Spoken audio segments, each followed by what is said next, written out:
తెలుగు రాష్ట్రాల మధ్య బనకచర్ల వివాదం సంచలనంగా మారింది. రాష్ట్ర విభజన తర్వాత నుంచి కృష్ణా, గోదావరి నదుల జల వాటాలపై ఆంధ్రప్రదేశ్, తెలంగాణ మధ్య వివాదాలు కొనసాగుతూనే ఉన్నాయి. తాజాగా గోదావరి బనకచర్ల లింక్ ప్రాజెక్టు అంశం ఇరు రాష్ట్రాల మధ్య రాజకీయ ఉద్రిక్తలకు దారితీసింది. ఈ నేపథ్యంలోనే తెలుగు రాష్ట్రాల మధ్య నీటి వివాదాలపై ఇవాళ మధ్యాహ్నం 2:30కి కేంద్ర జలశక్తి మంత్రి కార్యాలయంలో సిఆర్ పాటిల్ అధ్యక్షతన కీలక సమావేశం జరగనుంది. ఈ భేటీలో ఆంధ్రప్రదేశ్ ముఖ్యమంత్రి నారా చంద్రబాబు నాయుడు, తెలంగాణ ముఖ్యమంత్రి రేవంత్ రెడ్డి, రెండు రాష్ట్రాల నీటిపారుదల శాఖ మంత్రులు ఉత్తమ్ కుమార్ రెడ్డి, నిమ్మల రామానాయుడు హాజరు కానున్నారు. వీరితో పాటు తెలుగు రాష్ట్రాల ఇరిగేషన్ శాఖ అధికారులు కూడా ఈ సమావేశంలో పాల్పంచుకోనున్నారు.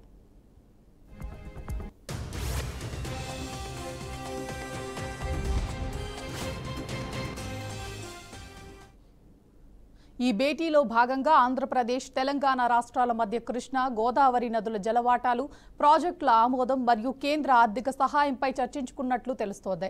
రెండు రాష్ట్రాల మధ్య జల వివాదాలకు శాశ్వత పరిష్కారం కనుగొనే ప్రయత్నం చేయనున్నారు. అయితే గోదావరి బనకచర్ల ప్రాజెక్టుపైనే సమావేశంలో చర్చించాలని ఏపీ ప్రతిపాదించగా, అసలు బనకచర్లపై చర్చే అవసరం లేదని తెలంగాణ సర్కార్ కేంద్రానికి లేఖ రాసిన నేపథ్యంలో ఈ సమావేశానికి అత్యంత ప్రాధాన్యత నెలకొంది. రెండు రాష్ట్రాలు తమ డిమాండ్లపై పట్టుబడుకోవడంతో కేంద్ర ప్రభుత్వ సమన్వయ పాత్ర కీలకంగా మారనుంది.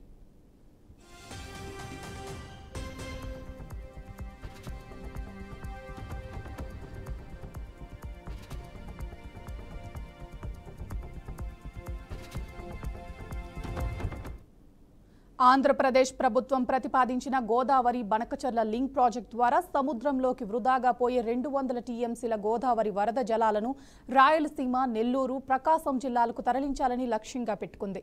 ఈ ప్రాజెక్టు ద్వారా 80 లక్షల మందికి తాగునీరు, 3 లక్షల హెక్టార్లకు సాగునీరు అందుతుందని ఏపీ వాదిస్తోంది. కానీ తెలంగాణ ప్రభుత్వం ఆ ప్రాజెక్టును తీవ్రంగా వ్యతిరేకిస్తుంది.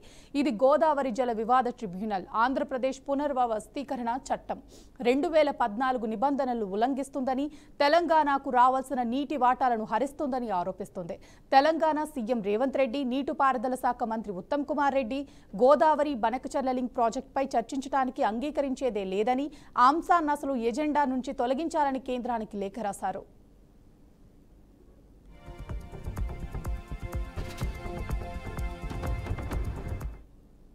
తెలంగాణ ప్రభుత్వం గత 10 ఏళ్లలో కృష్ణానది జిల్లాలో తమకు రావాల్సిన 299 టీఎంసీల నీటి కోటాను సాధించడంలో విఫలమైందని, ఆంధ్రప్రదేశ్ 512 టీఎంసీలను యథేచ్ఛగా మళ్లించుకుందని ఆరోపించింది.